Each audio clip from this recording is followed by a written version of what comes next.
Best thing that's ever happened to you financially. Go. Easy. Sold my car on Carvana. Amazing offer. Really? I hit 200 on a scratcher. Did the scratcher come to your house and hand you a check? No. How many scratchers did you hit to get that? I hit a button on Carvana.com once. Okay, that's fair. It's like the lottery, except you always win. Not like the lottery at all, actually. Exactly. Inexplicably good. Offers worth bragging about. Sell your car today on Carvana. Pickup fees may apply. Hey, it's Ryan Reynolds here from Mint Mobile. Now, I was looking for fun ways to tell you that Mint's offer of unlimited premium wireless for $15 a month is back. So I thought it would be fun if we made $15 bills. But it turns out that's very illegal. So there goes my big idea for the commercial. Give it a try at mintmobile.com/switch. Upfront payment of $45 for 3 months, $90 for 6 months, or $180 for 12-month plan required. $15 per month equivalent. Taxes and fees extra. Initial plan term only. Greater than 50 gigabytes may slow when network is busy. See terms. Today, an Olympic champion is like training in the blistering heat because his country completely disowned him. Yeah.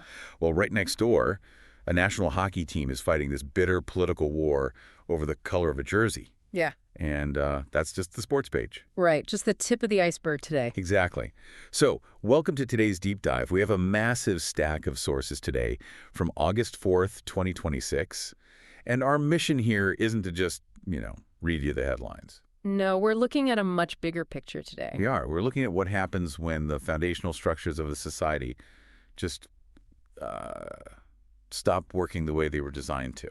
Yeah, across all these sources we've got today, I mean, from Indian politics and global tech to international sports and financial markets, there's this single unified theme. Right. We're watching systems under immense stress. Yeah. And they're all facing this massive growing demand for accountability. Yeah, I mean, think about the systems you interact with every day. Yeah. You expect your bank to process a transfer. Right. You expect a green light to mean the intersection is clear. And well, if you take an exam, you expect that the person scoring the highest actually knew the answers. You'd hope so, yeah. But what happens when the people inside those systems realize the safety mechanisms are just gone? Well, that breakdown in trust doesn't stay contained. It never does. When a core system fails, the shockwaves travel outward, and they basically force legacy institutions to either, adapt immediately or just face total irrelevance. Right. And honestly, nowhere is that shockwave more visible right now than with the youth in the education system. Oh, absolutely. I mean, the NEET medical entrance exam paper leaks, that is not just an education story anymore. No, it's a full-blown political crisis. It has literally paralyzed the national government because of the persistent protest by the opposition over these leaks. And there's also allegations of stolen donations from the Ram Temple in Ayodhya Parliament is completely stalled. Yeah. The actual underlying mechanism of democratic debate has simply shut down. Right, because the opposition is using disruption as, their only available lever for accountability right now. Yeah. Which forces the governing mechanism into a really dangerous corner. Because the legislative calendar doesn't just stop. It doesn't. So both the Lok Sabha and the Rajya Sabha have resorted to passing major, landscape-altering bills by voice vote. Just a voice vote. Yeah, which basically means hundreds of lawmakers shouting over each other with the chair just pushing the legislation through the noise. Which is terrifying when you look at what is actually being passed. Oh, exactly. Like the Lok Sabha pushed through the Supreme Court amendment bill. That increases the sanction strength of the highest court from 34 to 38 judges. Right. And the Rajya Sabha passed the MSME development bill. I mean, if you own a small business, this is massive. It mandates strict timelines for dispute resolution, and it actually allows courts to force payment of at least 50% of awarded amounts if an order is delayed for more than 6 months. Yeah, and those are structural changes to the judiciary and the economy, and they're passing without a single moment of critical scrutiny. Nothing, no debate. Right. The lawmakers didn't debate the unintended consequences of the MSME bill. They didn't question the infrastructure required for 4 new Supreme Court judges. The system of checks and balances was just completely bypassed. Exactly, because the foundational grievance of the students remains unaddressed, so everything else is broken. Well, I want to zoom in on how absurd that foundational grievance has become. Bruh. Because the details coming out of Jharkhand right now are just wild. They really are. So the state's Criminal Investigation Department, the CID, just conducted 3 a.m. raids across 18 locations. This is all over irregularities in the Jharkhand Public Service Commission exams. To JPSC, yeah. Right. They questioned a former JPSC chairman for 7 hours. They're seizing laptops. They're grabbing carbon copies of OMR sheets. And just for context, OMR sheets being those physical bubble-in forms you use a pencil to fill out during standardized tests. Right, right. And the forensic unwinding of those specific documents is revealing anomalies that, I mean, they defy all statistical probability. Statistical probability is putting it mildly. There is a key accused in this case, a guy named Alpai Tiwari. Oh, this guy. Yeah. When you look at the CID's investigation into his resume, he is essentially a professional test taker. According to the records, he cleared written exams to be a police sub-inspector. He joined the Navy. He passed assistant positions in the Baba Atomic Research Center, the CRPF. Wait, at the Navy and a nuclear research facility? Yeah. And preliminary exams for Northern Coalfields, Forest Ranger, Food Supply Officer, and 3 different civil service exams. I mean, it's almost comical. He's simultaneously qualifying to secure a nuclear facility, manage agricultural food supplies, and enforce forestry laws. Exactly. But when a local system failure in Sherkan produces a candidate who compromises national agencies like that, it forces the state to audit years of institutional history. Because, you know, exams are essentially the currency of social mobility here. If the public realizes that currency is counterfeit, the entire social economy just halts. Which totally explains the massive political panic we're seeing. Oh, absolutely. I mean, the Union Education Minister, Dharmendra Pradhan, already resigned, but it's gone way beyond parliamentary politics now. The RSS, which is a century-old ideological organization, is in full crisis management mode over this. Right. Mohan Bhagwat is hosting this massive outreach event in Mumbai with 2,000 teenagers, Gen Z and Gen Alpha. Because the RSS leadership, they recognize this widening demographic disconnect. Yeah. If they lose the trust of a 16-year-old today over something as visceral as exam integrity, well, they lose their base for the next 3 decades. But I mean, how does a traditional hierarchical institution even communicate with Gen Z? That's the problem. You can't just hand a teenager a pamphlet and expect them to fall in line anymore. They want instant transparency. They demand receipts. That is the existential challenge right there. The Mumbai event is an attempt to bridge the gap by speaking to these teenagers directly. But critics are already pointing out that without substantive policy changes to actually fix the exams, Right. a massive PR event will just be seen as empty posturing. Yeah. And when the establishment fails to deliver on basics like exams, it creates a vacuum. It does. And if we look over at Bihar, we are seeing exactly who steps into that vacuum. Oh, this is a fascinating story. It really is. For decades, Bihar has been dominated by 2 legacy parties, right? The BJP and the RJD. But in the Bankipur bypoll, Prashant Kishor's brand new Jan Swaraj party just won. And it's Kishor's methodology that makes this... This episode is brought to you by Orgain. Orgain creatine monohydrate helps improve muscle size, strength, and power when combined with a regular exercise and weight training routine. It supports brain health, and it's certified with informed choice, so you can compete with confidence. Studies show that creatine may support brain health in vegetarians and aging individuals. These statements have not been evaluated by the Food and Drug Administration. This product is not intended to diagnose, treat, cure, or prevent any disease. Such a huge disruption. I mean, this is a man who spent years designing these high-tech, data-driven mega campaigns for heavyweights like Narendra Modi. Right. He was the ultimate insider. Exactly. But to build his own party, he completely abandoned all of that. He spent nearly 2 years on a padayatra. A traditional foot march, right? Yeah, walking across the villages of Bihar. Just a guy walking from town to town. No TV ads, no massive rallies. He's just using his phone to organize. Yeah. It's almost a complete rejection of the modern political machine that he actually helped invent. He bypassed the traditional media structures to build this direct, localized accountability. And his message to the defeated BJP leadership wasn't about grand ideological battles either. Yeah. It was entirely pragmatic. He told them to focus on employment, education, and stopping the mass migration of workers out of the state. So the voters in Bihar essentially found a way to enforce accountability. But what happens when public demand for justice collides with the very rigid rules of the legal system? That is exactly what we are seeing in the Brij Bhushan Sharan Singh case. Yeah. The legal outcome here has created a massive fracture in public trust. A Delhi court issued an honorable acquittal for the former Wrestling Federation of India president in a sexual harassment case. And this was brought by 6 elite women wrestlers. Right. And to be clear on the mechanics of this, The court cited inconsistencies and contradictions in the witness testimonies regarding incidents that allegedly happened between 2016 and 2019. Because the legal system operates on strict evidentiary standards. Yeah. If testimonies conflict, the burden of proof isn't met, and the court is fundamentally mandated to acquit. The institution functioned precisely according to its procedural design, and Brij Bhushan maintains this proves his innocence. Right, but I mean, tell that to Vinesh Phogat and Bajrang Punia.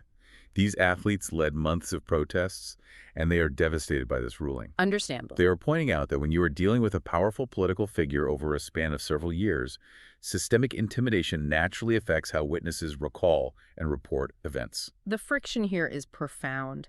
The wrestlers feel the legal institution inherently protects the powerful by demanding this type of pristine evidence that is almost impossible to gather in abuse cases. And opposition politicians are amplifying this. They're questioning how the state can claim to champion women's empowerment while the justice system yields this kind of result. It's a really stark reminder that a legally correct outcome does not automatically resolve a public demand for justice. Not at all. So the wrestlers found out that legal systems don't always yield to public pressure. But what happens when the government itself is the one applying the pressure onto a global tech giant? Oh, the Meta situation. Yes. A parliamentary panel in Delhi is aggressively demanding that Meta CEO Mark Zuckerberg personally apologize. And this is because Prime Minister Modi's Facebook video was removed for 5 hours. Yeah, the Standing Committee on Communications and Information Technology is treating this 5-hour technical glitch as basically a matter of national security. Wow. Meta officials apologized in person, but the committee chairman, Nishant Dubey, essentially said an apology from regional staff just isn't enough. They are threatening to reconsider Meta's Section 79 protection. Okay, I have to push back on this a bit. Meta is a massive private U.S. corporation. Why on earth would Mark Zuckerberg care if a parliamentary panel in Delhi gets angry about a 5-hour glitch? Because Section 79 is the legal shield that allows Facebook, Instagram, and WhatsApp to exist in India. Oh, wow. Okay, it is a safe harbor provision. It stops platforms from being sued or prosecuted for what their users post. Right. If the Indian government strips that protection away, Meta becomes legally liable for every single piece of content uploaded by hundreds of millions of Indian users. It is basically the regulatory nuclear option. Okay, so Meta is suddenly realizing that the old Silicon Valley mantra of move fast and break things doesn't really work when the thing you accidentally break belongs to a head of state. Exactly. The panel is leveraging this single incident to aggressively enforce its sovereign boundaries.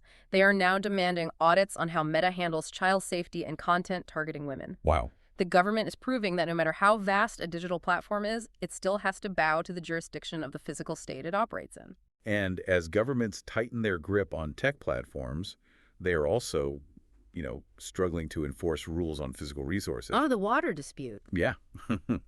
Take the Cauvery River dispute. Tamil Nadu is dragging Karnataka back to the Supreme Court. The Cauvery Water Management Authority ordered Karnataka to release 3,500 cusecs of water, and Tamil Nadu is furious. They are saying they are owed way more. And both states are weaponizing data to argue their case here, but they are looking at completely different parts of the hydrological system. Right. Tamil Nadu is pointing to Karnataka's reservoirs and saying, look, you have 77.5 TMC of gross storage because of heavy rain. Give us our mandated 4.5 TMC. Yeah. And for those of you who aren't hydrologists, TMC stands for 1,000 million cubic feet. We are talking about billions of cubic feet of water here. It is a staggering volume of water. But Karnataka's defense is that you can't just look at the reservoir levels today. You have to look at the upstream catchments. Right, where the rain actually falls. Exactly. And they are citing rainfall deficits up there of up to 42%. It's just a fascinating standoff. Because you have a central regulatory body trying to enforce a rigid, mathematical, rule-like, stipulated monthly flows on a natural river system that is completely volatile. And that's the core issue. Regulators crave long-term predictability, but when the underlying environmental conditions change drastically due to, say, erratic monsoons, the rigid rules don't hold up. Yeah. And it causes immense immediate friction. Hey, it's Ryan Reynolds here from Mint Mobile. Now, I was looking for fun ways to tell you that Mint's offer of unlimited premium wireless for $15 a month is back. So I thought it would be fun if we made $15 bills. But it turns out That's very illegal. So there goes my big idea for the commercial. Give it a try at mintmobile.com/switch. Upfront payment of $45 for 3 months, $90 for 6 months, or $180 for 12-month plan required. $15 per month equivalent. Taxes and fees extra. Initial plan term only. Greater than 50 gigabytes may slow when network is busy. See terms. Between the states that rely on that water. Volatile systems colliding with strict new rules. I mean, that sounds exactly like what just happened to the Indian stock market. Very true. The government is currently selling a 6.5% stake in LIC, the Life Insurance Corporation, for roughly 314 billion rupees. Right. And this divestment is driven entirely by regulatory compliance. SEBI, the market regulator, mandates a minimum 10% public float for listed companies by 2027. Meaning the percentage of the company's shares that are actually available for everyday investors to trade on the open market, right? Yeah. As opposed to being locked up by the government. Exactly. Because LIC is currently sitting just a 3.5% public float. So the government is essentially forcing its own hand. They're divesting billions of rupees in assets just to align with SEBI's transparency rules. It is a rare example of a massive institution gracefully adhering to a new regulatory demand. Well, I wouldn't use the word graceful to describe SEBI's other new rule, though. Oh, the closing auction, yeah. On Monday, the Nifty 50 and the BSE Sensex closed with this bizarre, massive divergence. The Nifty was up 1.6%, but the Sensex was only up 0.7%. Right. And this happened on the exact day SEBI implemented its brand new closing auction session. The mechanics of this change are crucial to understand. The old system calculated the closing price by taking a volume-weighted average of all the trades during the final 30 minutes of the day. So it essentially smoothed out the volatility. Exactly. Right. If someone dumps 1 million shares at 3.29 p.m., the average just absorbs the shock. Right. But SEBI wanted more transparency, so they changed it. They replaced that 30-minute average with a single price auction that matches buy and sell orders right at the very end of the day. The resulting price becomes the official close. It's like changing the rules of a silent auction in the last 10 seconds. Everyone panics, throws down their biggest bid, and the final price makes 0 sense.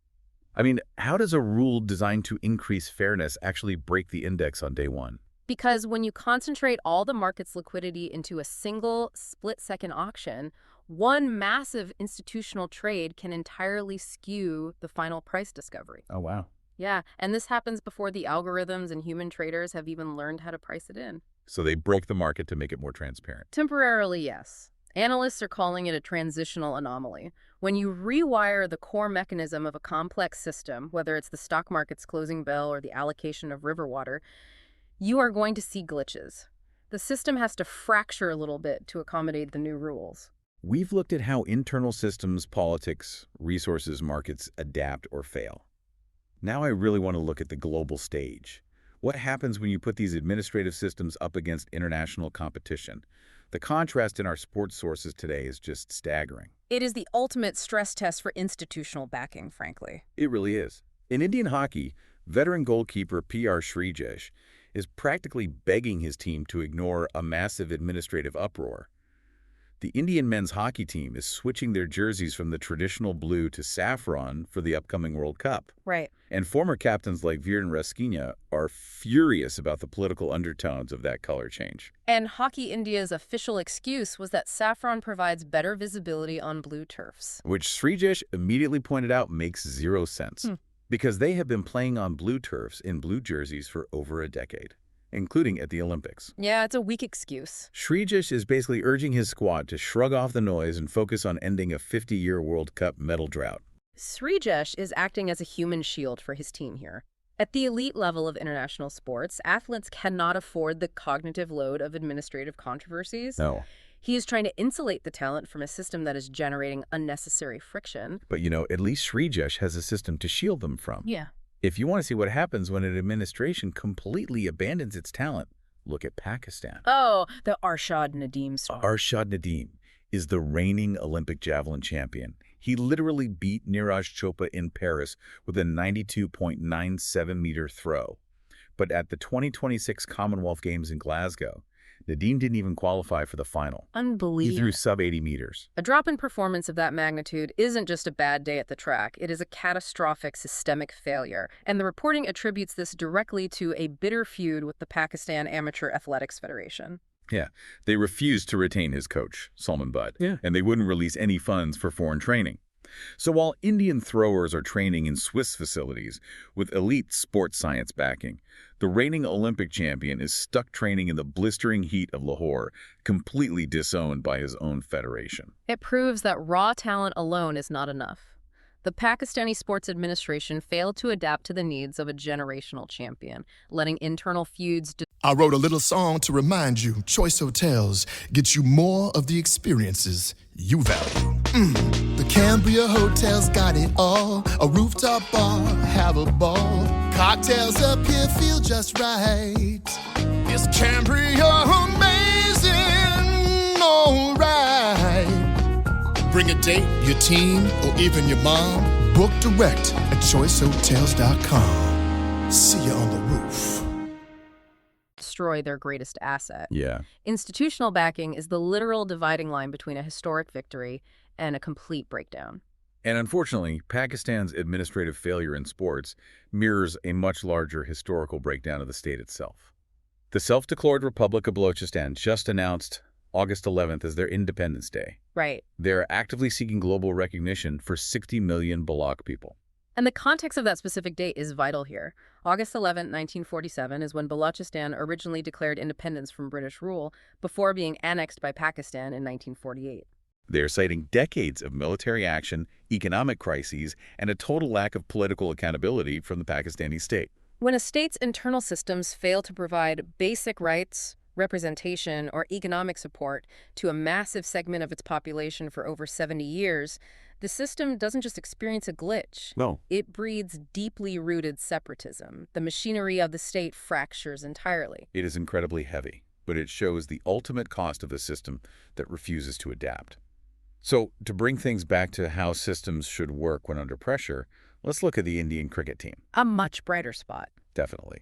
Jasprit Bumrah, arguably the best bowler in the world, was just ruled out of the Sri Lanka tests with a knee injury. Which is a massive blow, especially considering their fast bowling reserves are already depleted with injuries to Harshit Rana and Akashdeep. The entire bowling attack was suddenly fragile. But the domestic cricket system worked exactly as designed. They reached into the Ranji Trophy talent pool and called up Jammu and Kashmir seamer Aqib Nabi. He just took 104 wickets and helped J&K win their first title. And that's how it's supposed to work. When an internal pipeline is robust and based purely on merit, a crisis at the top simply becomes an opportunity for the next generation. Right. The cricket infrastructure absorbed the shock of the injury and immediately produced a viable, tested solution. So, we have covered a massive amount of ground today. We started with the youth, realizing the exams that dictate their future are compromised, forcing them to stall Parliament and demanding that century-old groups like the RSS actually listen to them. We saw voters in Bihar bypassing traditional media to elect a disruptor on foot. We saw wrestlers learn the hard way that legal evidence and public justice are rarely the same thing. Yeah.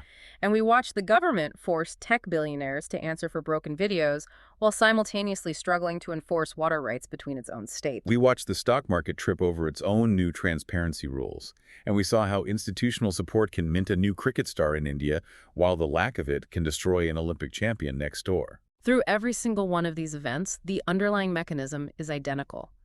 Legacy systems are being forced to become more transparent, more responsive, and more accountable. The gears of society are grinding loudly right now. But maybe that's just the sound of people finally demanding to see how the engine actually works. Which leaves us with a critical question to think about as you navigate the systems in your own life today. Right. As this public demand for instant accountability continues to accelerate, we have to look at the legacy institutions that are fundamentally unable to adapt. Will these century-old organizations and massive bureaucracies be reformed from the inside out? Or, as the pressure continues to build, will they eventually be discarded and replaced entirely by something we haven't even imagined yet? Thank you for joining us on this deep dive. Keep questioning the systems around you, keep looking for the broken gears, and we will catch you next time.